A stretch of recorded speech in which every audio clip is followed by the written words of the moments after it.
नहमदुहु व नुसल्ली अला रसूलिहिल करीम अम्मा बाद फ़ऊज़ु बिल्लाहि मिनश शैतानिर रजीम बिस्मिल्लाहिर रहमानिर रहीम। इंसान दुनिया के नफ़े के बारे में लालची और हरीस है। इंसान चाहता है कि मैं मेहनत थोड़ी करूं और मुझे मुनाफा ज़्यादा हो, मैं कारोबार किसी ऐसी जगह पर करूं कि मैं थोड़े पैसे इन्वेस्ट करूं और मुझे इसका प्रॉफिट बहुत ज़्यादा हो। लेकिन कुछ अल्लाह के ऐसे बंदे भी होते हैं जिनको आखिरत की फ़िक्र होती है, वो इस तरह सवाब पर जो है ना हरीस होते हैं। वो चाहते हैं कि हम आमाल के ज़रिए ज़्यादा से ज़्यादा सवाब हासिल करें ताकि आखिरत में हमें ये सवाब काम आए, क्योंकि ये दुनिया आर्जी है, इसका मुनाफा इसका नफ़ा नुकसान यही रह जाएगा और आखिरत में इंसान को जो चीज़ काम आने वाली है वो नेक आमाल होंगे। कुरान मजीद में अल्लाह ताला ने फरमाया कि बल तुसिरून हयात दुनिया वल आखिरत खैरुम व अबका। अल्लाह फरमाता है बल्कि तुम जो है दुनिया को आखिरत के ऊपर तरजीह देते हो और आखिरत जो है वो हमेशा रहने वाली है, उसी को बका है। तो इंसान को चाहिए कि जिस तरह दुनिया में नफ़े पर हरीस है, इस तरह आखिरत के आमाल और सवाब पर भी उसे हिरस होना चाहिए।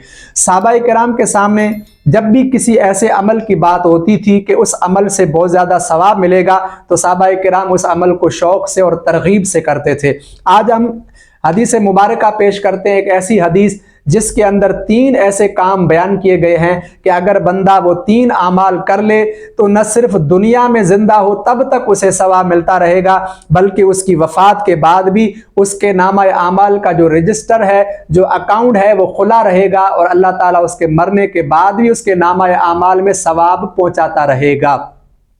तो यकीनन ये कितनी बड़ी बात है कि इंसान को अगर ये कहा जाए कि आप थोड़े से पैसे लगाओ किसी जगह पर और फिर अकाउंट बनाओ और पैसे लगाने के बाद इन्वेस्ट करने के बाद लंबे अरसे तक ताहयात तुम्हें इसका प्रॉफिट या मुनाफा मिलता रहेगा, तो यकीनन हम में से हर बंदा जो है ना इस कारोबार को करेगा और इस नफ़े को हासिल करने की कोशिश करेगा कि एक बार इन्वेस्ट करूं और लंबे अरसे तक बैठकर मैं खाता रहूं। तो जो चाहता है कि आखिरत में उसको ढेरों सारा सवाब मिले, ढेरों सारी नेकियां मिले और एक बार अमल कर ले तो उसका सवाब लंबे अरसे तक मिलता रहे, तो उसे ये 3 काम ज़रूर करने चाहिए। हुज़ूर अकरम सल्लल्लाहु अलैहि वसल्लम का इरशाद है कि इज़ा मातल इंसानु इनक़ता अन्हु अमलुहु इल्ला मिन सलासिन। आपने फरमाया कि बनी आदम यानी इंसान जब भी इंसान फौत हो जाता है तो उसके तमाम आमाल मुनक़ता हो जाते हैं, लेकिन 3 ऐसे काम हैं जो मुनक़ता नहीं होते, यानी जिन आमाल पर उसे सवाब मिलता रहता है। वो 3 काम कौन से हैं? नंबर 1 मिन सदक़तिन जारियतिन।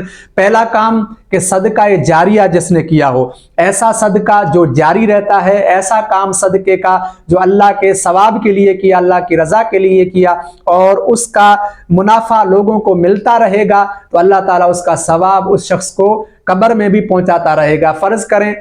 आपने मस्जिद बना ली, आपने मदरसा बना लिया, आपने लोगों के फ़ायदे के लिए नफ़े के लिए कोई अस्पताल बना दिया, लोगों के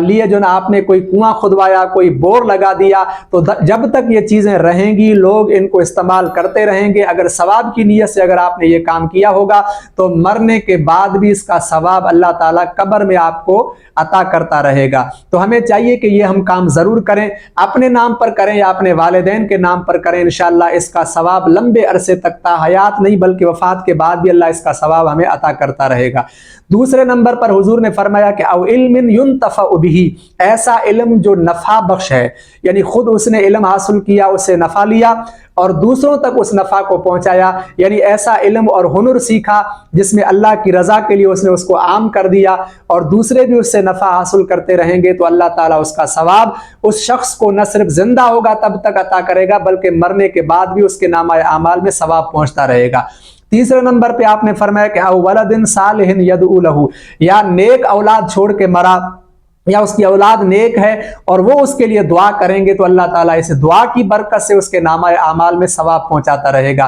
तो औलाद अगर नेक है, भले उसके लिए दुआ न भी करे, सिर्फ खुद नेक अमल करेगी तो उसका हिस्सा अल्लाह ताला उसको उनके वालिदैन को ज़रूर पहुंचाएगा। तो हमें चाहिए कि हम ये 3 काम ज़रूर करें ताकि बहुत सारा सवाब अल्लाह ताला हमें इसका अता फरमाए।